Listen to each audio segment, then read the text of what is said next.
forcément, c'est la période qui veut ça aussi. Donc on a eu des départs des joueurs de cette saison. Le boulot du staff, c'était de récupérer des joueurs, de construire une équipe compétitive et performante en vue de la saison en CFA2 l'année prochaine. Alors quels sont les derniers joueurs qui sont arrivés? On a Brian Irio, un arrière-gauche qui revient des États-Unis après avoir évolué à Sarre-Union. On a Nicolas Mitev, on a Anthony Caromel, Michael Jospitre, un attaquant qui était à Lunéville, qui est passé par Pagny, Neuve-Maisons. Et puis voilà, après on a 2 dossiers en attente concernant un défenseur central, un milieu de terrain, et puis peut-être un attaquant qui se fera. Alors justement, vous avez perdu des joueurs clés de votre effectif, c'est une surprise ou pas? Bon, une surprise, les joueurs ont le droit d'avoir d'autres challenges. C'est une surprise pour certains, oui. Manifestement, s'ils trouvent leur bonheur ailleurs, tant mieux pour eux. En tout cas, bonne continuation. Bon, en tous les cas, oui, Dumini et Poirot avaient déjà des contacts la saison dernière, donc tu pouvais t'y attendre à perdre quelques éléments. On s'attend toujours à perdre des éléments. Après, effectivement, ils pouvaient rester. C'est ce qu'ils souhaitaient faire dans un premier temps. Ils ont souhaité partir sur un nouveau challenge à Lunéville. Les procédés ne sont pas toujours réglo, mais sur le principe, c'est pas grave en soi. La période est ainsi. Maintenant, je leur souhaite une bonne continuation et surtout, nous, on est tourné vers l'avenir et on est concentré pour travailler, que ce soit avec Michael Grand ou Michael Ruiz, sur la constitution des groupes A et B pour la saison prochaine. Ouais, Lunéville qui évolue en division supérieure, donc c'est toujours une question de moyens financiers. Oh, pas seulement, ils étaient peut-être fatigués aussi de jouer le maintien. Ils ont le droit d'avoir un nouveau challenge, de jouer peut-être le haut de tableau avec une équipe, vu le recrutement qu'ils ont sur des ambitions pour accéder à la CFA2. Ça peut être un beau challenge pour l'équipe de Lunéville, en tout cas pour les joueurs qui rejoignent ce club. Concernant Gabin leader, là c'était prévu ou pas? C'était prévu, Gabin se posait la question. Pareil, il a choisi un nouveau challenge, entraîneur-joueur. Pareil, bonne continuation à lui. Il est plongé dans une vie d'entraîneur aussi maintenant, dans des fonctions d'entraîneur. Donc c'est une expérience enrichissante certainement pour lui et tant mieux pour lui. Je lui souhaite aussi une bonne continuation. C'est délicat aussi d'enchaîner les allers-retours Taon-Nancy pour ceux qui sont dans le 54, quoi. Ouais, je ne sais pas si c'est délicat. Il y en a certainement qui font beaucoup plus de route pour jouer. Après, peut-être que le cumul des plusieurs années peut rentrer en ligne de compte. Après, chacun a ses propres raisons.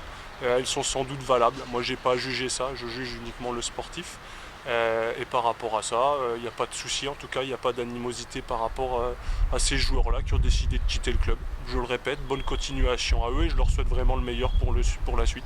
Bon, il faut reconstruire une nouvelle ossature ou bon, les joueurs cadres sont toujours là quand même?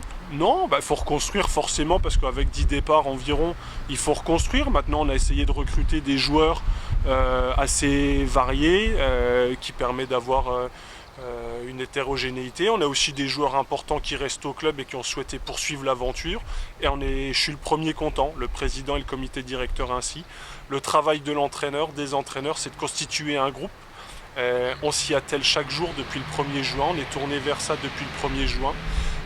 Donc oui, il y a des choses à reconstruire, mais on y va vraiment avec une grande envie et une grande ambition. Célian Fous a re-signé? Oui, Célian Fous fait partie des joueurs qui ont re-signé, effectivement. Bon, quel sera l'objectif de l'ES Taon la saison prochaine, même si on s'en doute un peu? De façon très prudente, après avoir été repêché cette année, on ne peut pas ambitionner autre chose qu'un maintien un peu plus tranquille pour tout le monde. Donc déjà prendre peut-être plus de points dans une première partie de saison pour s'assurer une deuxième saison, peut-être partie de saison un peu plus tranquille, et puis pas attendre le repêchage et encore moins la dernière journée pour être maintenu. Mais voilà, un maintien un peu plus tranquille, ce sera déjà très bien pour le Taon. Bon, le rôle de l'entraîneur est très important, forcément. La préparation va arriver rapidement avec des matchs amicaux. Oui, le rôle de l'entraîneur, mais je ne suis pas tout seul dans mes fonctions. Je suis bien aidé par Michael Grand, Michael Ruiz, même les autres éducateurs que sont David Belfort ou Cédric Axer, Hervé Navilia, pour nous aider dans notre tâche. Après, oui, on reprend le 19 juillet, le dimanche matin.